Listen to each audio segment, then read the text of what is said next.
कक्षा 12 में जो आज का हमारा टॉपिक है वो है ओम का नियम। तो ओम के नियम के लिए हमने सबसे पहले क्या किया है कि एक तार ले लिया है चालक। इसके समांतर क्रम में एक वोल्टेज को लगा दिया गया है और उसके बाद इसको एक बैटरी के सिरे से जोड़ दिया गया है तथा धारा मापने के लिए एक एमीटर लगाया गया है। साथ में एक कुंजी भी लगा दी गई है जो एक प्लग का काम करती है।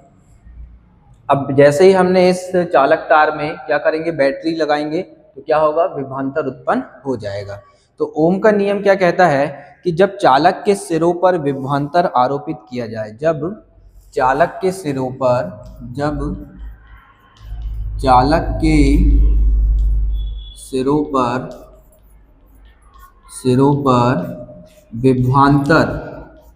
विभवांतर चालक के सिरों पर विभवांतर आरोपित किया जाए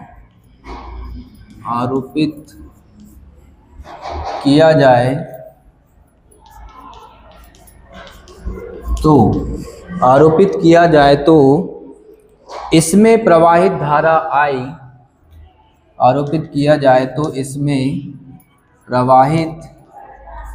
धारा I क्या होगी, इसमें प्रवाहित धारा I हो तब ये जो विभवांतर V है ये क्या होगा, I के अनुक्रमानुपाती होता है। विभवांतर I के अनुक्रमानुपाती होता है। लेकिन ये कब होगा, जब यदि इसकी भौतिक अवस्थाएं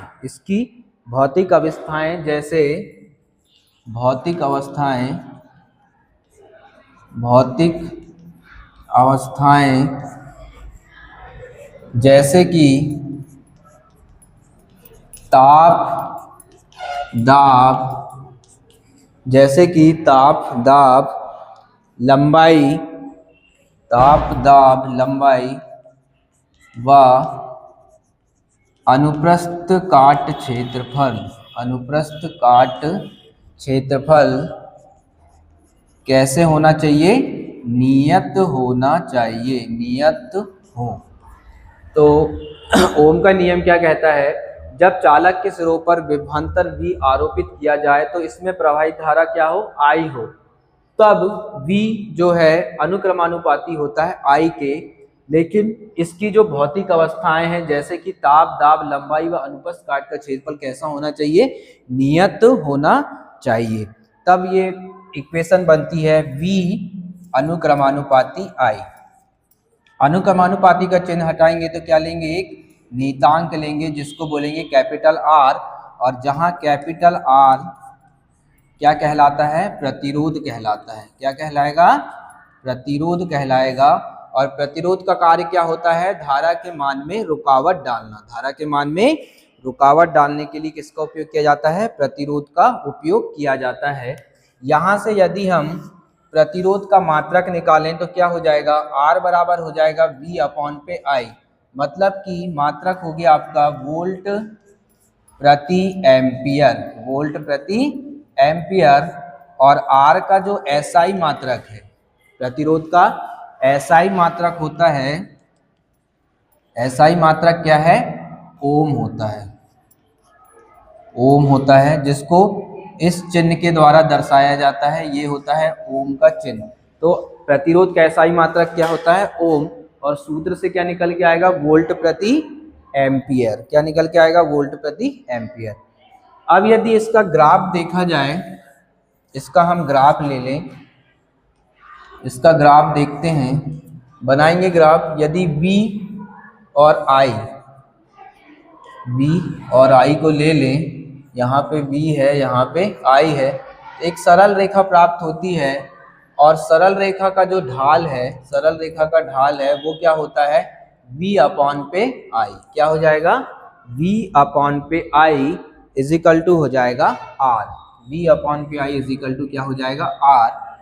लेकिन जस्ट इसके हम यदि विपरीत कर दें, इस प्रकार से ले लें ग्राफ को कि अब I यहाँ पे हो और B यहाँ पे ले लें, तो सरल रेखा का जो ढाल है वो क्या बनेगा, थीटा ढाल बराबर हो जाएगा I अपॉन पे V, और प्रतिरोध कैसा हो जाएगा, इनवर्स हो जाएगा, मतलब 1/r हो जाएगा, 1/r हो जाएगा। तो ये था ओम का नियम, जिसमें हमने देखा कि जो विभवांतर है और धारा आई है वो एक दूसरे कैसे होते हैं, अनुक्रमानुपाती होता है। और अनुक्रमानुपाती का चिन्ह हटाते हैं तो एक क्या लेते हैं, नियतांक, जिसको बोलते हैं प्रतिरोध, जहां R बराबर क्या है, प्रतिरोध, और R का मात्रक क्या होता है प्रतिरोध का, वोल्ट प्रति एम्पियर, और SI मात्रक हो जाएगा प्रतिरोध का ओम। अब हम देखते हैं प्रतिरोधकता या विशिष्ट प्रतिरोध क्या होता है। प्रतिरोधकता, प्रतिरोधकता या जिसे बोला जाता है विशिष्ट प्रतिरोध, विशिष्ट प्रतिरोध भी बोला जाता है, विशिष्ट प्रतिरोध भी बोला जाता है। तो इसका जो फार्मूला होता है वो है, इसको प्रतिरोधकता को कैसे दर्शाते हैं, रो से। रो इज इक्वल टू होता है RA/L, क्या होता है, RA/L। यहाँ से इसका मात्रक निकालेंगे तो प्रतिरोधकता का जो मात्रक है वो निकल जाएगा। यहाँ पे ध्यान देना, R का मात्रक क्या होता है, ओम, गुणित ये क्या हो गया, अनुप्रस्थ काट का क्षेत्रफल, इसका मात्रक हो जाएगा मीटर का स्क्वायर, और लंबाई का मात्रक होता है मीटर।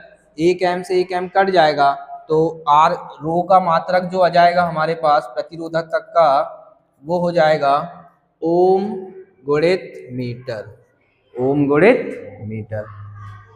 तो इस प्रकार हमने देखा ओम का नियम, ओम का नियम देखे और प्रतिरोधकता क्या होती है ये समझे। अब हम इसके क्वेश्चन में दिया है R बराबर 1.5 ओम, और कहा गया है हमसे इसके सिरों पर विभवांतर 3 वोल्ट लगाया जाता है, तो प्रतिरोध से प्रवाहित धारा की गणना कीजिए। तो प्रतिरोध का मान दे दिया 1.5, विभवांतर का मान दे दिया है 3 वोल्ट, और I का मान क्या बोला गया है, निकालने के लिए बोला गया है, मतलब प्रवाहित धारा का मान आपको निकालना है। तो यहाँ पे क्या करेंगे, फॉर्मूला लगा देंगे। हम जानते हैं क्या होता है फॉर्मूला, ये पढ़े हैं ना, विभवांतर I के क्या होता है, अनुक्रमानुपाती, अनुक्रमानुपाती का चिन्ह हटाएंगे तो क्या हो जाएगा, V = RI। B का मान दिया है आपको 3, R का मान दे दिया 1.5, I का मान निकालना है, पक्षांतर कर देंगे। I बराबर क्या लिख सकते हैं हम इसको, 3/1.5, सॉल्व करेंगे, 3 एकम 3, 3 पंचे 15, I बराबर आया 1/0.5, पॉइंट ऊपर जाएगा तो कितना हो जाएगा, ये 10/5, 5 से 2 बार में कट जाएगा, तो I का मान आ जाएगा 2 एम्पियर, आपका आंसर। इस प्रकार इसको सॉल्व कर लेंगे।